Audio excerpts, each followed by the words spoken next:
ராமேஸ்வரம் மல்லிகா நகர் பகுதியைச் சேர்ந்த 50 வயது மதிக்கத்தக்க மீனவர் ஒருவர் தனது மனைவியுடன் கிறிஸ்துமஸ் பண்டிகைக்காக ராமநாதபுரம் சென்று புது துணிகளை வாங்கி கொண்டு திரும்பினார். கணவன் மனைவி இருவரும் ராமேஸ்வரம் பேருந்து நிலையத்தில் இருந்து இறங்கி மல்லிகா நகரில் உள்ள அவர்களது வீட்டுக்கு நடந்து சென்று கொண்டிருந்தனர்.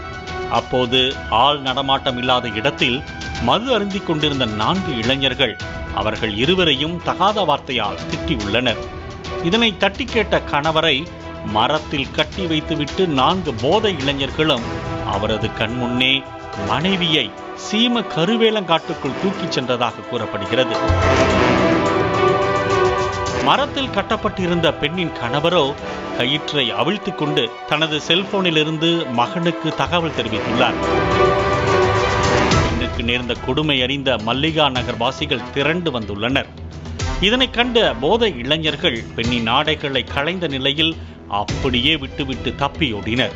அந்த பெண்ணை பத்திரமாக மீட்ட பொதுமக்கள் ஒருவனை மடக்கி பிடித்து போலீசாரிடம் ஒப்படைத்தனர். 3 பேர் தப்பித்து ஓடிவிட்டனர்.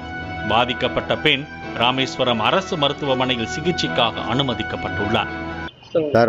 ராம்நாடு போய் நாங்கள் கிறிஸ்துமஸ் நியூ இயருக்கு ஜவுளி எடுத்துட்டு வந்துகிட்டு இருந்தோம். வந்ததில்ல நம்ம எங்கள் வீட்டுக்கு தான் பக்கம் பஸ் ஸ்டாண்ட்லேருந்து சுடுகாட்டு வழியாக நடந்து வந்து கூட்டு கோயில் பனைக்கிட்ட எங்கள் மறித்து எங்கள் வீட்டுக்காரமாவும் முதல் தாக்குனாங்க. தாக்கியும் முயற்சி பண்ணாங்க.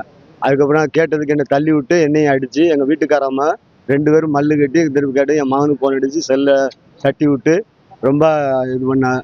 அந்த பெண்ணுக்கு ஆறுதல் கூறிய உள்ளூர் பெண்கள் தனியாக செல்கின்ற பெண்ணுக்கு தான் ஆபத்து என்று பார்த்தால் கணவனுடன் செல்லும் பெரிய பெண்களுக்கு கூட இந்த கஞ்சா குடிக்கிகளால் ஆபத்து தான் என்று ஆவேசமாக ஆதங்கம் தெரிவித்தனர்.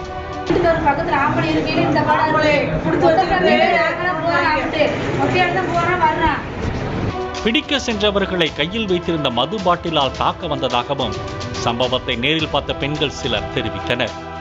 அங்கு நடந்த சம்பவம் தொடர்பாக தகவல் அறிந்து விரைந்து வந்த போலீசார் பாதிக்கப்பட்ட பெண்ணிடம் நடந்த விவரங்களை கேட்டு பெற்றனர்.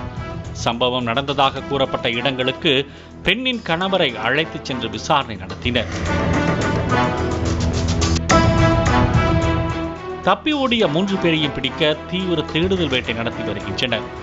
டாஸ்மாக் உபயத்தால் போதையை ஏற்றிக்கொண்டு பெண்களுக்கு எதிரான குற்றங்களில் ஈடுபடும் ஆசாமிகள் மீது காவல்துறையினர் கடும் நடவடிக்கைகளை மேற்கொள்ள வேண்டும் என்பதே அனைவரின் எதிர்பார்ப்பு. பாலிமர் செய்திகளுக்காக ராமேஸ்வரம் செய்தியாளர் பிரபு மற்றும் வேல்ராஜ்.